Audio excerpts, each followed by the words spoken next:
So we're back to, I was going to say to familiar territory, but actually co-design it's that kind of topic, isn't it? Where it's things are changing all the time, and the work that we're doing with other people is changing also. So um, it feels like a fresh, lively topic this lunchtime, doesn't it?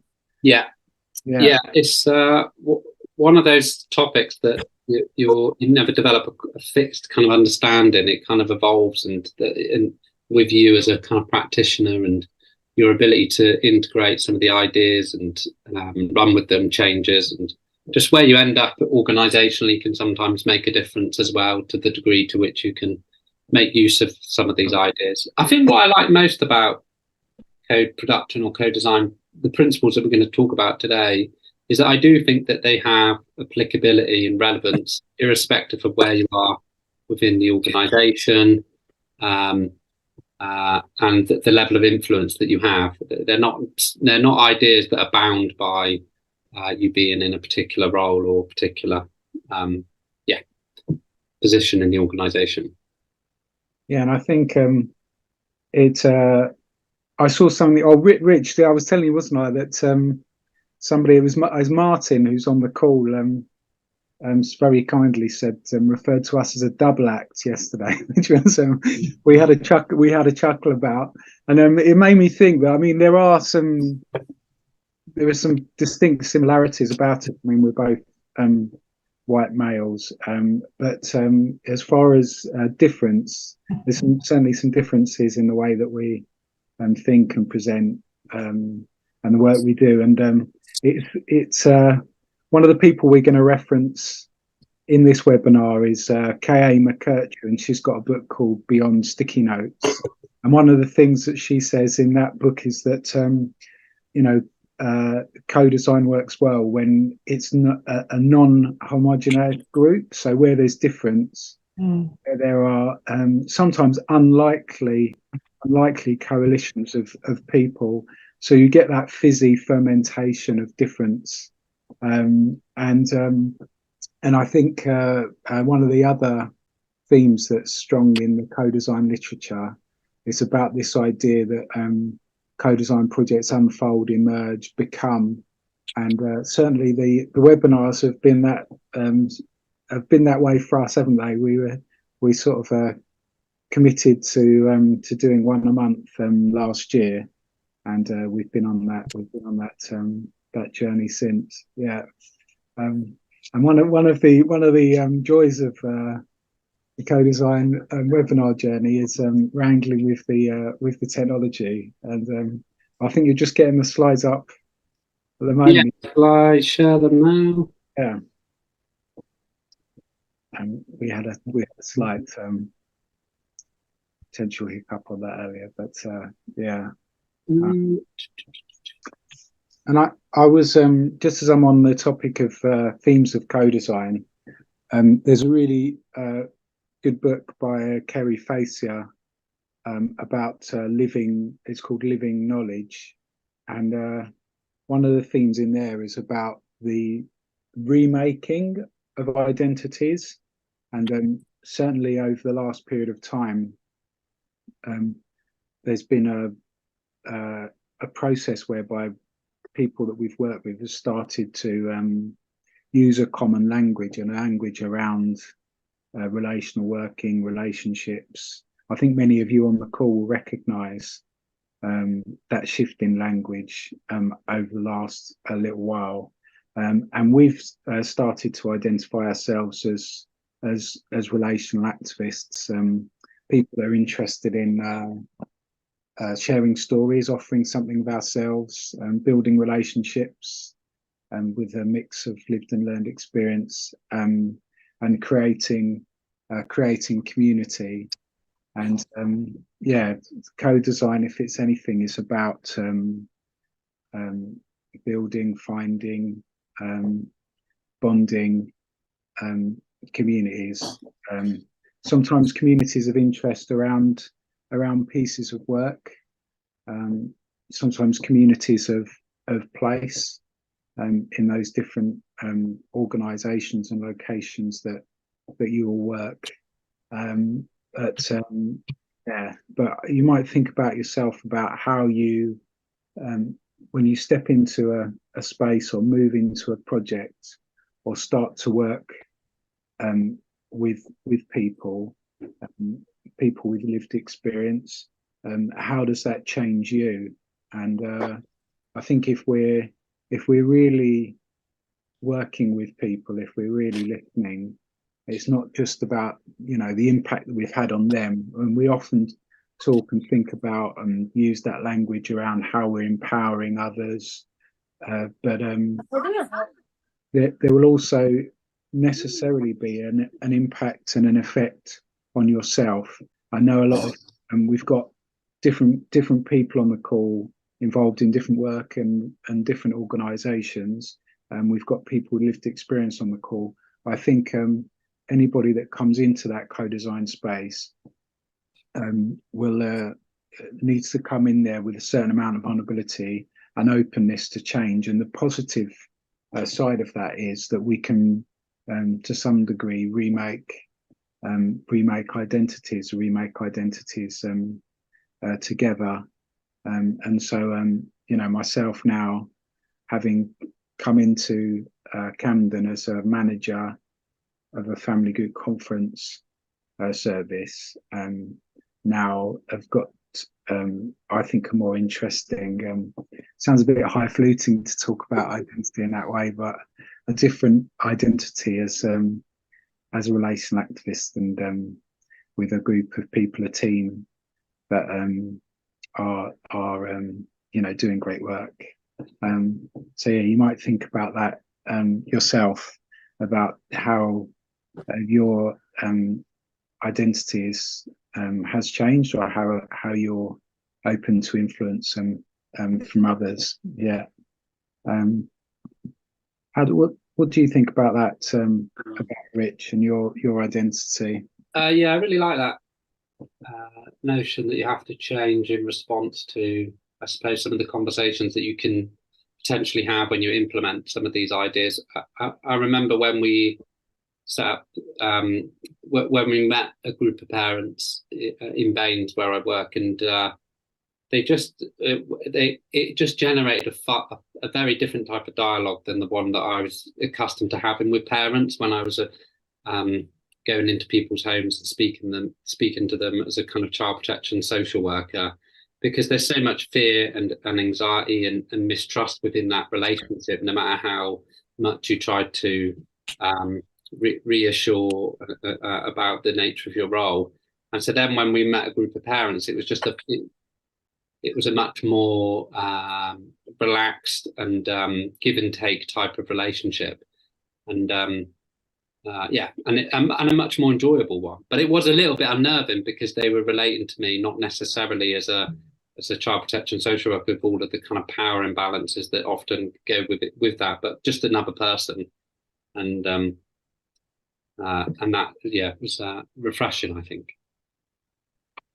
So just to kind of start us off, I'm gonna explain a project that we did here in Bath and North East Somerset Council, and but basically just to give you a bit of a flavour of how some of these ideas can be utilised and implemented. So during the restructure in Baines, Lee Zywick, who was a service manager at the time, but now she's an assistant director, we were kind of talking about the role of family support workers, and we wondered whether there was a kind of mismatch between how family support workers supported families and the type of support that families would want or feel that they need. And so kind of following on from this, we had a conversation with family support workers about the support that they provide families. And that could be divided into kind of four broad themes. There was parent education and parenting knowledge. There was work on the relationship between the parent and the child. Then there was practical support, for example, around budgeting or making charity applications. And then there was emotional support for the parents. And during this discussion, the family support workers identified some challenges in their work one of the challenges that they identified was that the plan of work that is given to them by the social worker, and often not done in conjunction with the parents. So they're kind of given a plan that's devised by the social worker, and then they're asked to go and implement that or offer the support that's already been decided to give to the families. And then secondly, they were often asked to do work around routine and boundaries, but that when they would go out and meet the family, it would become evident that the parents would have far greater or more urgent problems that they needed help with around, for example, domestically abusive relationships. They might have a substance misuse issue, poor mental health, poor housing. And the family support workers we were speaking to felt that some of the more pressing and urgent problems, if they were resolved, then that would reduce the need for work around routine and boundaries, which was what they were originally asked to go out and do.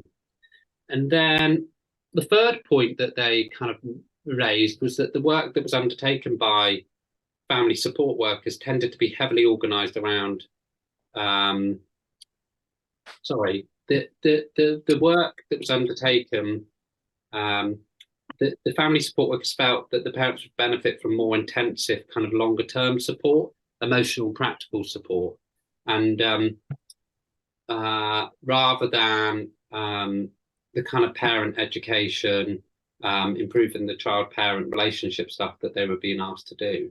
But they felt that that side of the support wasn't always necessarily supported or encouraged, and often they found that they struggled to have the time. And so we kind of wanted to speak to parents really about their experiences of receiving family support.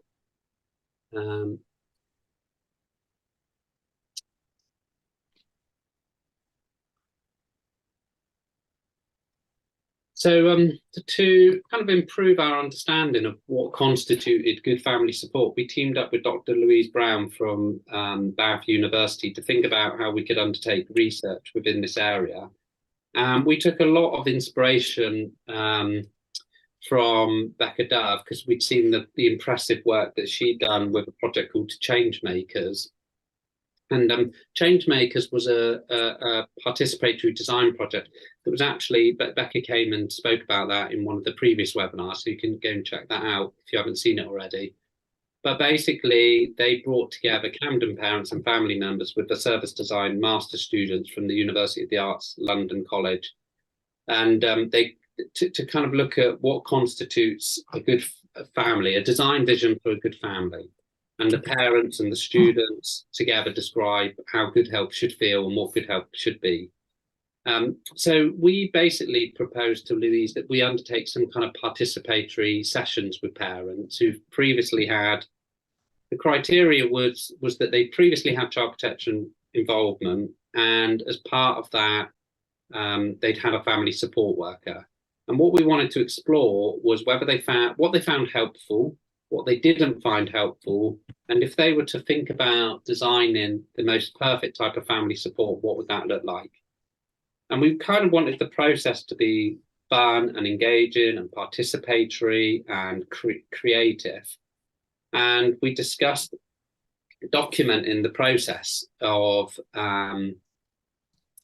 so that we could highlight the value of the process in of itself, independent of any outcomes that might be derived of it. And luckily for us, Louise Brown was incredibly enthusiastic and was very willing to support and assist us. And basically, she had some skills and resources as a kind of well-regarded professor, and she used her links to kind of set up a project where she researched funding streams, she helped us complete a funding application, and helped plan the project. And then she identified two social workers. Sorry. Might need to put your mute on if you haven't already.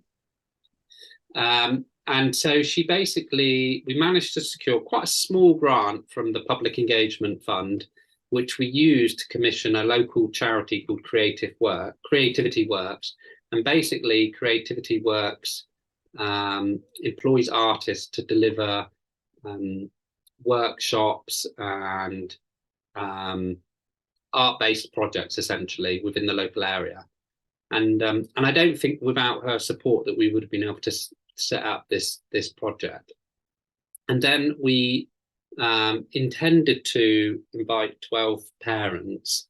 Now, I massively underestimated how long it would take to identify parents who could take part and would be willing to participate.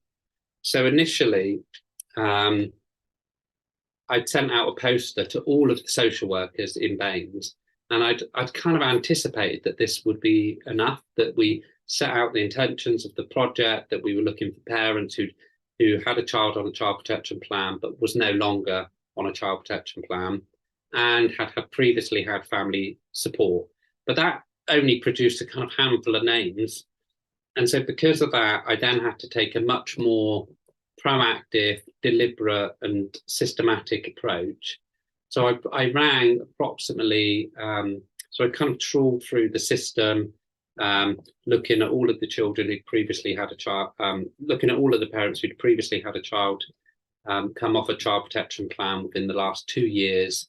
And then I rang approximately 30 parents, between 30 and 40 parents. Some of the parents didn't answer. Many of them did answer, and they were kind of polite, but not necessarily interested. And in the end, we ended up with kind of 12 to 13 parents who were keen to participate. And because of various different reasons, we ended up with 5 women by the time the project started. Now, the other thing that we were really keen to kind of take care of was around the kind of practicalities. And so we wanted to maximize the probability that they would be able to engage and participate in the kind of 4 or 5 sessions that we'd had planned for them. And so for the first session, we'd arranged taxis so that they could all get there and not have to worry and stress about using public transport. In the end, so originally we were only going to do that for the first session, but in the end, we ended up doing it for all of the sessions. We selected a really nice venue because we wanted to show a level of kind of respect for the women who were participating. We provided a lunch, even though the session was only for a couple of hours, because we felt like lunch was an act of care, I suppose, and sharing lunch in of itself can be quite an intimate and bonding experience. We paid for the women's time, so we gave them basically in vouchers because there was this whole kind of complication around the women being on benefits and how being paid would interfere with all of that. So we paid them £10 an hour, including travel time in terms of vouchers. And then we also contacted each of the women in between the sessions to check in with them and ask if they needed any support or assistance in attending the subsequent session. And so we really went out of our way to set up an infrastructure that maximised the probability that they could participate in this project. And so the reason why I've kind of provided quite a lot of detail about that is because when we think about co-design and co-production, some of these ideas they can sound quite lovely, but there is a kind of pragmatism behind them where we have to be quite tenacious and proactive and in our approach to reaching out to some of these parents. So the kind of project then got underway and was led by a really brilliant, wonderful and talented kind of artist called Jill Carter. And she immediately kind of understood the spirit of the project. And then there were the 2 social work students who also came along.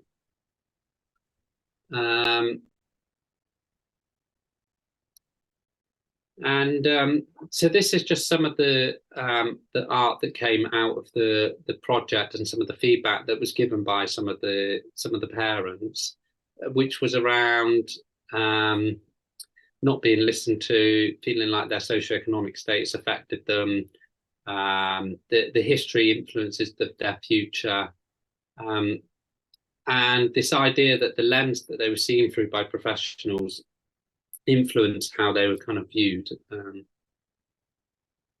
and some of their ideas for change, which I think were kind of fantastic, really, were around there being respite for families. It's interesting. I've been looking at doing this case review recently, and respite is offered pretty standard for foster carers because there's a recognition of the challenges and the difficulties of looking after troubled or traumatized young children, and yet it's kind of rarely made available to some of the parents that we work with. There's peer group support they had identified, and I think that was partly born out of how valuable the women in this project had found meeting with one another. Long-term family support was identified. So one of the things that they talked about was having different workers coming in and having to repeat themselves, and that actually sometimes they just need somebody for kind of 6 to 12 months rather than somebody for 6 weeks and then another person for 6 weeks. And then I really love this quote at the bottom around can the system change? I suppose that's the question that they were asking themselves in their group, and they answered yes, because we can. So their view was that if they can change, then they feel like the system can also change. So what they said. So this is just some of the views of the parents. So Sophie kind of really valued her social worker, and one of the things that she found helpful was that when he worked with her, he asked, "How can I help?" So instead of assuming that he knew, he said, "How can I be of help to you? What would be helpful to you?" And she was fortunate in that she'd had a long-term family support worker. Laura talked about being respected by the family, working together, being supported by a person rather than a system. And then one of the parents talked about these sessions have been the best therapeutic intervention I've ever had. So there was something about the intention really was to think about the family support provision that we were offering, and how to improve that. But the process what we realized was that the process in of itself became really valuable for the parents, and they found it a kind of therapeutic exercise.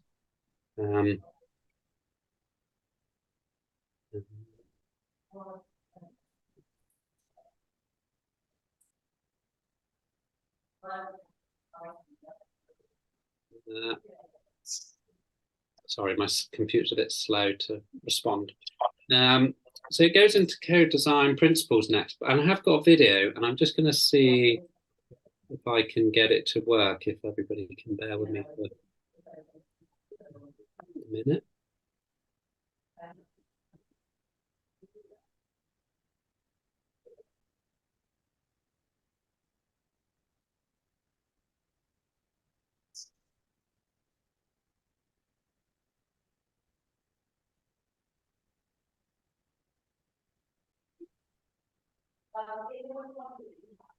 There's a good discussion about language in the chat here, Rich. Loads of good stuff in the chat. Thanks for that. And about I actually my or what would you call it? My understanding of grammar isn't always the best, but I saw something about Lou Downs, who's got this book on called Good Services, and they say that good services are verbs and bad services are nouns, and nouns are for experts and verbs are for everybody, and which is nice. I see Tricia has been referring to, and Debbie, a discussion about the word respite and the appropriateness of that term. Yeah, maybe. So I've got the video up, so I'll just try and I'm not going to share it all, but I'll share maybe 1 or 2 sections of it. You might be able to mute Kim there, Rich, your end. Just okay, yeah, let me get.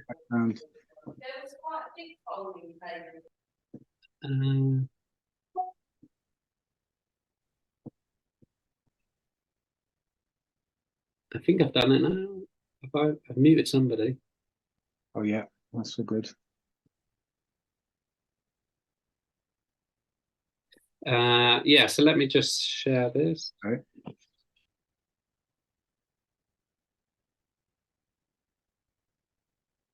Can you all see that? Yep. Yeah. So I'm just going to go to a bit where they talking about the kind of journaling technique that they use to explore some of the concepts that we were asking them to look at.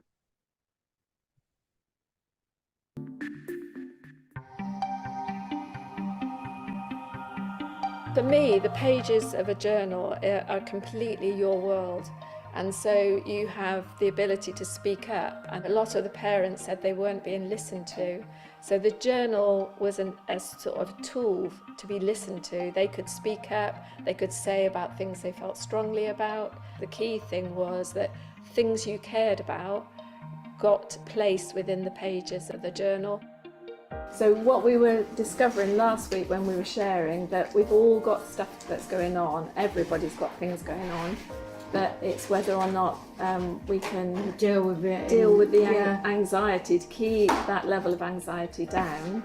And we were looking in our journal to see if we can sort of find a way of pouring out that sort of sense of discomfort or dread or fear, and use drawing, writing, collaging. My hope bag is the best bit because you get treated as an equal, you're listened to, meet me before reading about me, respect me, I'm funny and I want a funny life and I want to have the funny part of everything in my life all over my kids. Like, my kids have to have this happy, funny life. It's something that I never had when I was growing up. So people see me do these things, but they don't actually know that that's actually what I'm going through. And I'm still going through it now. See me trying, you see me hoping, you see me living. And then this one is, you don't see my pain, you don't see my trauma, you don't see me crying, you don't see me giving up, you don't see my torture, you don't see my sleepless nights, you don't see me, you don't see me dying. I've never expressed myself on paper before, it's always been in my head. And the worry bin. So house being. That was just some of the reflections from the work that we did. Richard, can we see some more? Yeah, I can. Please. I'll go to the recommendations bit. Okay, yeah, that was really good. So 12:50. Maybe 2 secs. I'll just get it up again.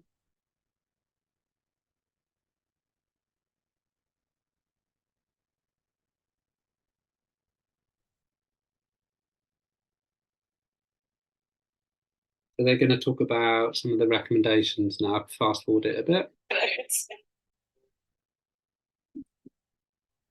This research project is really about how you can draw on your experiences and say, for other parents, how could the best practice be brought to for other people?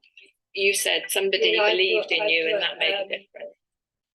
Open days to promote the service a bit better. Open days to promote social services or family support. Yeah, family support. Mostly in the communities, to say that social services are there and not just there to take children away. So highlight their positive, highlight the services, positive intervention. Yeah? How could family services better help you? Listen to me. Why aren't they listening right now? They're at the moment they're blaming my anxiety. The reason why he doesn't want to go to school. So would you have liked someone to step in earlier to actually look at the dynamics of what was happening and sort of speak up on your behalf? Or yeah, because nobody knows why he's feeling this. right. So an advocate. They've also got a habit of giving you a temporary support worker and then changing it really quickly again. And I hate that. That's one of my biggest anxiety things. Yeah, I don't see how that short term's ever been helpful for me. I don't know about other people, but I don't think short term like that has ever helped me. Is this to do with relationships? Social services, like just one particular social worker that I didn't like. That's her, and then that's my one I have now. And what's good about the one that you have? We have better communication, lets me enjoy the time with my kids on my own, so she's not always like, woo, and then listens to me. Also, I'm just going to stop it there because we've got a lot more to get through. Let's go back to our slides. So that kind of gives you a bit of a flavour into what can come out of some of these kind of dialogues that we can have with parents.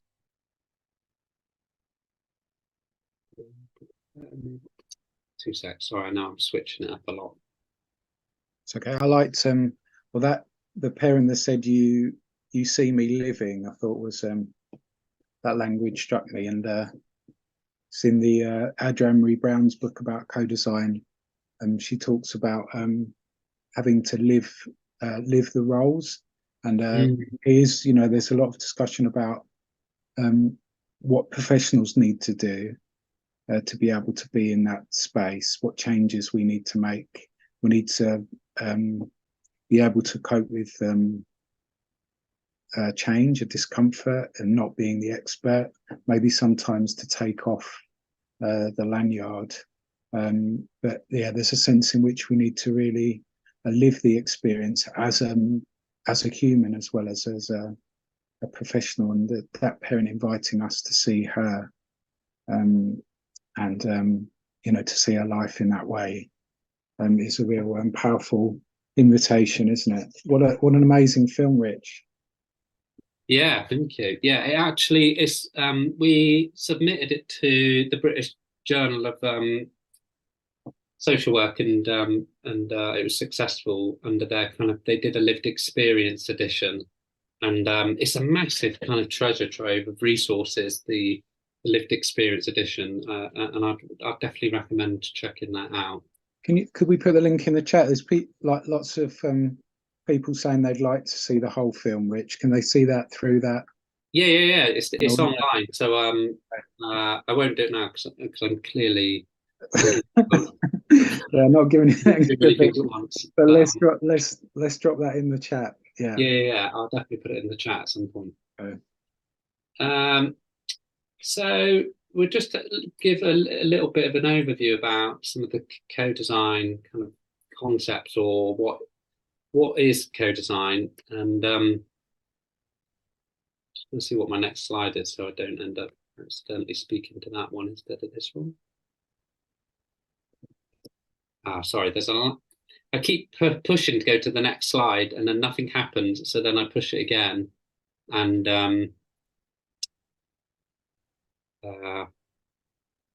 then it moves about 4 steps ahead. So basically, Tim mentioned the book by McKershaw, and this is us quoting her here about an approach to designing with, not for people, and it involves sharing power, prioritizing relationships, and using participatory means and building capability. So building capability is essentially kind of recognizing the kind of pre-existing strengths that are within individuals, that are within communities, and kind of capitalizing and building upon them. And at the heart of this approach really is about working collaboratively with others, especially those that are typically on the receiving end of services. And what that requires is a shift in the power dynamics and the role of professionals. Because often what happens is the professionals working with people, and I'm guilty of this, is like identifying the concern and then trying to fix those issues with a solution that myself or the service has already devised for the parents. Whereas co-design is in contrast to that approach, and it positions the people as experts in their kind of life and situation. And that idea of positioning people as experts in their life and situation is something that you often hear, but is actually surprisingly difficult to implement. although it's a kind of a notion that we all subscribe to, I think, as a value, it's surprisingly difficult. And this is where I think co-design principles and tools can help you implement that idea. And so instead of being the kind of passive recipients of help, they're invited into a conversation about the help that they receive from professionals. And then through kind of creative or participatory dialogue, they can explore and identify their needs and develop and deliver and then test out solutions.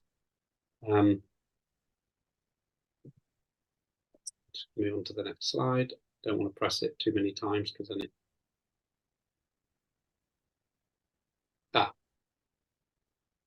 So there's a set of it's a co-design can be considered as a process that's underpinned by principles and then undertaken with a set of practical tools. I'm not going to go into those because we're running short of time. Co-design or co-production. There's different descriptions in the literature, and some consider that the two terms are very different, whereas others think that they have overlapping features. For our purposes, we consider co-production to be one phase within co-design, namely that part that involves the implementation of the solution. What are some of the benefits of co-design? I don't think I'll go into this any more than what's already available on the slide. It's about building upon pre-existing strengths and resources fundamentally. And then Tim, do you want to take over from here? Yeah, so I mean, these are some of the, you can check out on our website. I'll put that in the link as well. Our thoughts about co-design applied to child protection, human services work, some of the work we do with adult services as well. And I think one thing I'll pick out here is this idea of surfacing power, which was our colleague Becca Dove really likes this one and uses that a lot, and that's a step change from sharing power, which and surfacing power. So the power dynamics are explicit, and we can start to reckon with the power and resources and what's happening in the room. I think trust is a really key one. There's a Buddhist phrase about hierarchy kills compassion, and trust the people, and the people become trustworthy. Don't trust the people, and they will stay untrustworthy. And I think making that first effort to listen and to trust, and to share and hold the space, and be in that space with people, I think is a really important. Go on to the next slide, Rich. It is moving. Yeah. Slide 2.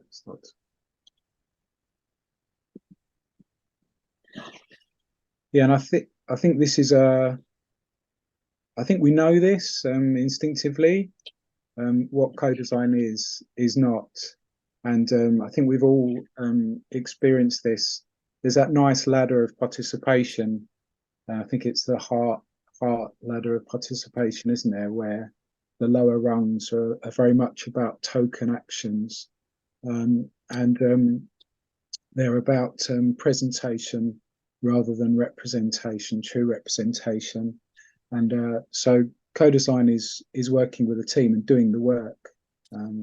So moving from a position of listening, of curiosity and care, moving through into collaborating, doing the work together. And as we've seen in recent times in Camden and other places, we've got Louise Spragg on the call, who's leading parent advocacy in Telford. Jenny and B are on the call from Nottinghamshire, and they're getting going with this work of moving from listening and care to people with lived experience playing an active role in developing services, and actually in the case of parent advocacy, delivering services as well. And through to the next slide, Rich. And we've got a piece on love there, which I think if you've seen any of our other webinars or other work, you'll know that we like to talk about love, because love isn't just something for the Hallmark cards and Valentine's Day. If we're serious about caring and caring for community, caring for people, then it's the least that our residents, people that we work with, citizens in our local authorities, it's the least that they can expect that we have some love and care for them. And we can see that in the co-design, the recent co-design literature as well. And Kay McKercher talks about love and co-design in that book we've referenced, Sticky Notes. Yeah, there's some key thinking points here, which we'll just perhaps cycle through these slides, Rich, but you can check these out on our website, some of our thoughts about key themes and ingredients of co-design. You saw the one there, boundaries, and I think that's such a key one, boundaries. And I think we can, when we start to work with people in a different way and start to work as a team, these questions about boundaries come up from the get-go. We start to think about, one that's a common one is about how we pay people, for example, or what's the boundary space about where we engage with people in the office or in the community. What's a reasonable expectation of somebody with lived experience? What's the impact of their emotional labour in coming into the council and giving a presentation for social workers or people who work with, our teams? So all of these questions about boundaries come thick and fast. And sometimes the default, and just speaking personally as somebody who's worked in child protection services for nearly 20 years, sometimes the default for us can be to think boundary, to think risk, and we still need to be mindful of care and safety, but to some degree we've got to try to think differently, and to crossing the boundary sounds quite transgressive, doesn't it? But to perhaps reformulate a safe boundary which recognises that different types of knowledge, leadership from the community is the way to go, and to try to do that, to hold our nerve, and try to do that as well as we can in consultation with everybody involved. And talking about brave and compassionate work, this is a wonderful person, Michael Redhead Champagne, who is a person with lived experience of the care system in Canada, and is currently working out of Canada and working really hard to reform the child welfare system over there. And this insight he gives in this short clip about lived experience is really, really interesting. So let's listen to this, and it gets to the heart of lived experience in our systems. This is something that I call the circle of power and influence. All right, and how it works is it's essentially, oh man, my marker isn't working here. Here's another one. How it works is we take folks that have lived experience and we center them. We give them power and we give them influence. So here's the first stage. Step one, people with lived experience. All right, why are they right in the middle here? Well, they're right in the middle because they should, in theory, have the most power and influence over programming, systems, services that affect them. All right, but lived experience people, it's not right or fair for us to be expecting people that have been intergenerationally affected by these systems to solve all the system's problems without support. And so we know, I'm going to switch colors here. So we know that it's important for us to include individuals that have that lived experience but have been able to get out of that lifestyle. So maybe if you're somebody involved, for example, in child welfare, maybe you grew up, or maybe you got your kids back. All right, and so the next circle that we have here is former. So those are people who have former lived experience. they're on the next ring out. And what that means is they have a little bit less power and influence than people that have current lived experience, but they're absolutely essential. And why they're essential is because these people that have the lived experience but have been able to progress, I guess, or move beyond that particular experience are essentially becoming the bridge that we need for the final ring. So here's the final ring. The final ring, all along the outside here, are people that do not have lived experience. So I'm going to call them the non-lived experience people. They're on the outside. All right. And why are they on the outside? Because when we are designing services for people that have been so impacted by systems, so frequently people that are non-experiential have all the power, all the resources, all the support, they direct everything. But if you take this model, this circle of power and influence, you can invert that. And what it requires is that people that are non-experiential to willingly give up their power. I know they say that folks with power will never willingly give it up, but this is exactly what I'm asking you to do here. All right, so folks that are non-experiential have to give their power to people with lived experience, but how do they do that? How convenient. We have this whole group of former lived experience people that can be the bridge. So this is the circle of power and influence, all right? And when I'm working with folks from my neighborhood people are in the center. When I work with young people aging out of care, they're in the center. When I work with indigenous people, they're in the center, all right? And this model works all the time, but it's all about centering lived experience. And that's, I think, how I would describe the work that I do. And so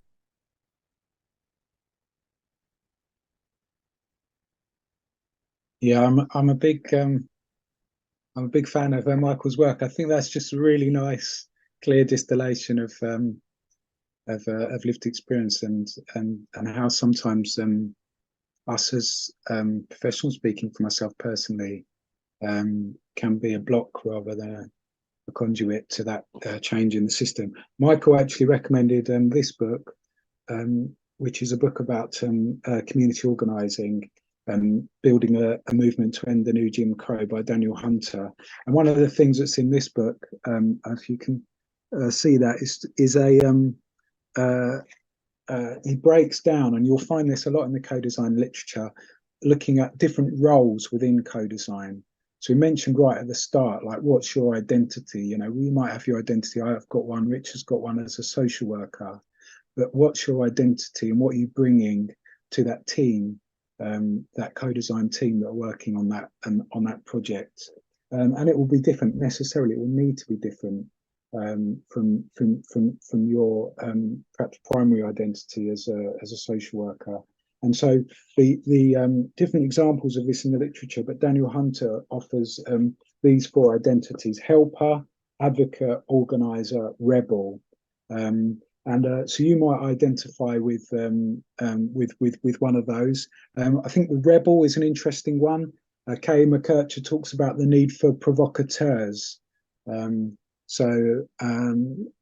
People that are going to raise issues, are going to ask questions, and I think we've had some really good questions raised on the chat in the discussion and the flow today, and we really need that. We need that opposition. If we're all here saying, you know, co-design can work for everybody, the local authority can embrace it all, then we're not really listening to all the range of opinions that are out there. And co-design, as much as possible, must take account of that and be listening to those rebels. Rich, maybe if we go to my very last slide, and I'll just give a quick. I think for those of you that want to know more about, Carmen's putting the links in the chat, which is very helpful. So if you want to know more about the different work we've done in Camden, I think some of you on the call, somebody in call involved in that, Azra, and I saw Mel there, which is fantastic, and Carmen, of course. I noticed Chizzy and Suzanne were on the call, and I know they're across our work as well. So Camden Conversations was a really interesting co-design project. That's a really worth looking up. if you haven't seen the information about that. So it's local parents in Camden that came up with a set of recommendations about changing the child protection system locally, and the way they did that, and that process of co-design, much learning ensued from that. And that's developed into a parent advocacy offer, which has been inspired by, we've got Andy Bilson on the call, by New York, and Andy and other people that have looked to develop advocacy in the UK. And you can see there in that graphic on the top right-hand side, parents and professionals, parent support partners, and that bridge of understanding, that bridge of lived and learned experience, and that co-working together. And if you encompass all of that, we've got the lovely dandelion image from Telford there in the centre.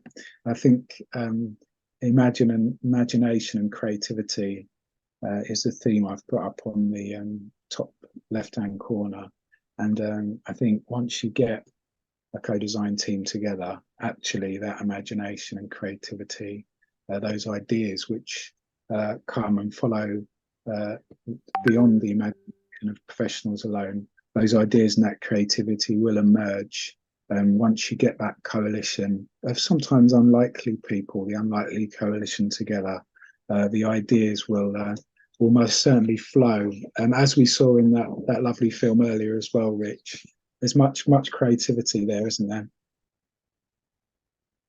Yeah, a huge amount of creativity, and it's about creating, I suppose, a context that allows participation to occur fundamentally.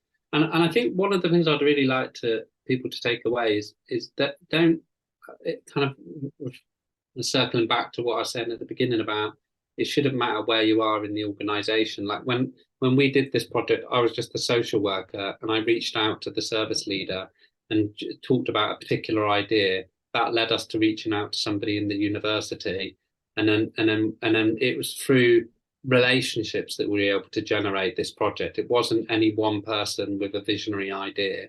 It's simply having conversations with key people in your organisation and saying, look, I've learned about this, or I'm really intrigued about this. Can we think about pursuing this? And finding the kind of right people and the right advocates. As Tim has kind of talked about a lot, is this idea of roles, finding the kind of provocateur, or the rebellion, or the person who's going to drive this forward. It's is a key element of co-design and co-production in our services. Indeed, very much so. And we're coming here as to professionals from a local authority. We say this at the start of the webinars that we present together usually, that we are two professional voices, but we feel there's value here in us, with our heart on our sleeve, giving you an idea about what work we've been doing, but also our feelings about the need to really be intentional and do as much as we can to develop and design services with people from the community. If you are interested in learning more about our work, you can sign up on the website. And also there'll be some new YouTube films about co-design, which are going to be coming, I think, from September or October onwards. So I might drop the YouTube into the chat as well. So yeah, you can click through there and subscribe, and there'll be more information coming. But yeah, we're really grateful for you coming today, and all the very stimulating chat, Rich. There's a long chat thread this time. It's a good one. Yeah. I'll have to look at that post. Yeah. So thanks for riding out the technology glitches with us. We appreciate you bearing with us. We hope it's been useful. Always keen for dialogue. Do get in touch if you're interested in our work. If we can help you in any way, then send us an email. We'll be grateful to hear from you. And that book was Building a Movement to End the New Jim Crow, by the way. I'll try and put that in the chat before we close. Yeah. Yeah, thanks everybody. Yeah, thanks everyone. Good to see you all. See you next time.